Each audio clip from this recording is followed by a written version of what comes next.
Hi viewers, வணக்கம். இன்றைக்கி வந்து சிஎன்சி லேத்தில் எப்படி வந்து ஒரு ப்ரோக்ராம் நம்ம வந்து எழுதுறது அப்படின்ட்டு பார்க்கலாம். ஸோ ஒரு மாடல் நான் கொடுத்துருக்குறேன் இதில். ஸோ இதில் பார்த்தீங்கன்னா டூலோட ஆக்சிஸ் வந்து பார்த்திங்கன்னா 1 நம்பர் டூல் அப்படின்னு கொடுத்து X plus X minus Z plus Z மைனஸ்ன்னு கொடுத்துருக்குறேன். ஒரு லேத்தில், ஒரு ஹரிஜான்டல் லேத்தில் பார்த்திங்கன்னா டூலோட ஆக்சிஸ் வந்து இப்படி தான் இருக்கும். டூல் கார்னர் இப்படி இருந்துச்சுன்னா ஸோ இந்த மாதிரி தான் இதனோட ஆக்சிஸ் இருக்கும். ஸோ ஒரு ஸ்டெப் டர்னிங் பீஸ் வந்து ஒரு ஜால கனெக்ட் ஆகிருக்கிற மாதிரி நான் கொடுத்துருக்குறேன். ஸோ அதனோட டைமென்ஷன்லாம் பார்க்கலாம். ஸோ ஃபஸ்ட்டு இதனோட டிஸ்டன்ஸ் வந்து 30, அடுத்த டிஸ்டன்ஸ் 30, 40. ஸோ நெக்ஸ்ட் வந்து இதனோட டயாமீட்டர் வந்து 16, 22, 24 அப்படின்னு கொடுத்துருக்குறேன்.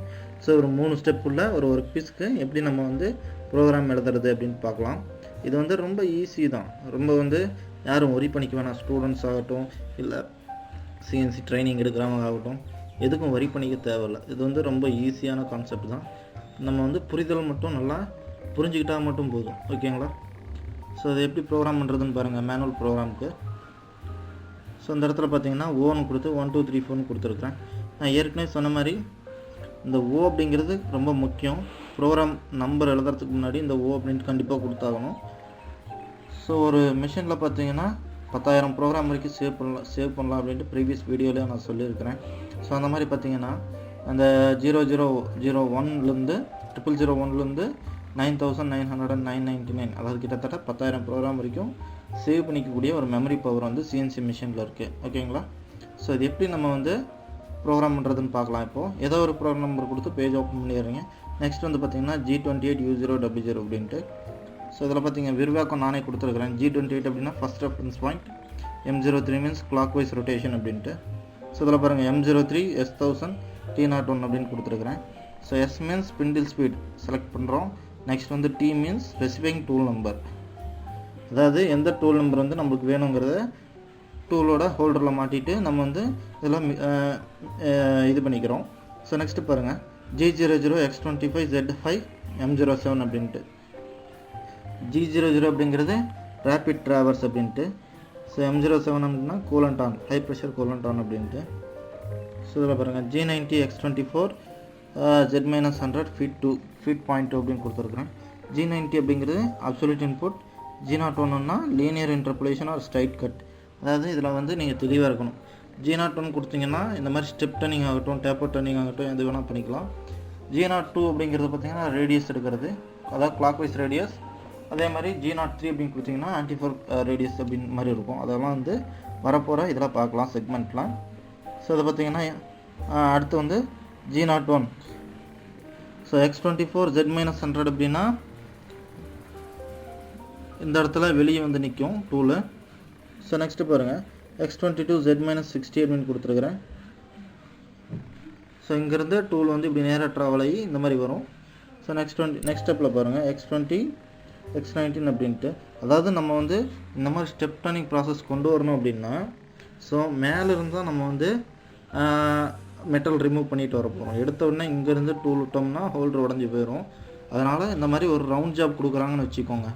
ரவுண்ட் ஜாப் கொடுக்குறாங்க அப்படின்னா நம்ம வந்து இந்த மாதிரி ஷேப்பில் கொண்டு வரணும்னா கொஞ்சம் கொஞ்சமாக ஒரு 0.5 அல்லது 1 mm டூலோட கெப்பாசிட்டியை பொறுத்து நம்ம வந்து மெட்டல் ரிமூவ் பண்ணிகிட்டே வரோம். அதுக்கப்புறம் இந்த ஷேப்புக்கு வர மாதிரி நம்ம வந்து செய்யணும். அதுதான் வந்து ஸ்டெப் டர்னிங் அப்படின்ட்டு. நீங்கள் எடுத்தவொடனே ப்ரோக்ராம் இருக்குது அப்படின்ட்டு இங்கேருந்து டூல் விட போகிறீங்கன்னா ஸோ சப்போஸ் வந்து ஒரு 50 mm ராட்டில் வந்து எடுத்தவொடனே 10 mm அல்லது 20 mm ஸ்டாக் வந்து ரிமூவ் பண்ண முடியாது, எந்த ஹோல்டர்லையும் பண்ண முடியாது. அதனால் வந்து மேலேருந்து வரும். ஸோ அந்த ப்ரோக்ராமில் பாருங்கள் G90X24 Z-100 ஃபீட் பாயிண்ட் 2 அப்படின்னா ஸோ எடுத்தோடனே மேலேருந்து இந்த ஒரு லைன் மாதிரி இந்த இடத்துல வந்து இந்த இடத்துல வரைக்கும் டூல் ட்ராவல் ஆகும்.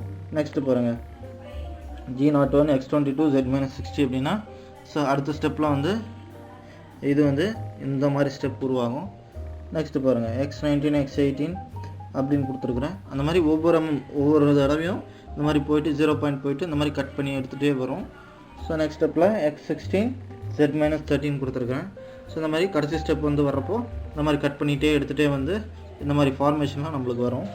ஸோ X14 X12 X10 இந்த மாதிரி வந்து ஒவ்வொரு கட் பண்ணி எடுத்துகிட்டு X0.0 Z0.0ன்னு கொடுத்துட்டேன்.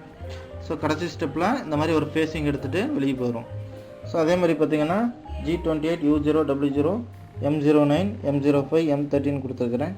G28U0W0 அப்படிங்கிறது பார்த்தீங்கன்னா first reference point, M09 means coolant off, M05 means spindle off, M30 means நம்மளுக்கு வந்து என்ன ப்ரோக்ராம் அண்ட் ரிவைண்ட் அப்படின்ட்டு. ஓகேங்களா? ஸோ அந்த இடத்துல பாருங்கள் கொடுத்துருக்குறேன், M30 means program and rewind அப்படின்ட்டு. ஸோ இந்த மாதிரி தான் நம்ம வந்து ப்ரோக்ராம் பண்ணணும். ஸோ உங்களுக்கு வந்து மேலும் விவரங்களுக்கு babunadi16@gmail.com அந்த வந்து இமெயிலுக்கு வந்து தொடர்பு கொள்ளுங்க. உங்களோட டவுட்ஸு அல்லது வந்து சிஎன்சி பற்றின புக்ஸு எதாவது வேணும்னா நீங்கள் அதில் ரெக்குயர்மெண்ட் கொடுக்கலாம். ஸோ எனக்கு மெயில் பண்ணுங்கள், உங்களுக்கு வந்து ஹெல்ப் பண்ணுறேன் நான். ஸோ எதுக்கு நான் இவ்வளோ தூரம் கஷ்டப்பட்டு நான் சொல்லித்தரேன் அப்படின்னா ஏதாவது யூஸ்ஃபுல்லாக இருக்கட்டுமே அப்படின்ட்டு. ஏன்னா நான் படிக்கிறப்போ இந்த சிஎன்சி ப்ரோக்ராம் வந்து ரொம்ப டஃப்பாக எனக்கு தெரிஞ்சது. ஆனால் நாளடைவில் எனக்கு வந்து ரொம்ப ஈஸியாகிடுச்சு. ஸோ அதனால் வந்து இந்த மாதிரி ஒரு டெக்னாலஜி இருக்கிறதுனால நம்மளும் வந்து வீடியோ போஸ்ட் பண்ணலாம் அப்படின்னு தான் ஒரு இன்ட்ரெஸ்ட்டில் தான் போஸ்ட் பண்ணிகிட்ருக்கிறேன். இதை பார்த்து நல்லா பயனடைங்க. கண்டிப்பாக வந்து சப்ஸ்கிரைப் பண்ணுங்கள் வீடியோவை. அதே மாதிரி ஷேர் பண்ணிக்கோங்க, எல்லா வீடியோவும் உங்கள் ஃப்ரெண்ட்ஸ் கூட உங்கள் ரிலேட்டிவ்ஸ்க்கு வந்து ஷேர் பண்ணிக்கோங்க. இனியும் வந்து நிறைய வீடியோஸ் நான் வந்து அப்லோட் பண்ணுவேன். ஓகேங்களா? உங்களுக்கு வந்து யூஸ்ஃபுல்லாக இருக்கும். Thank you very much. தேங்க்யூ.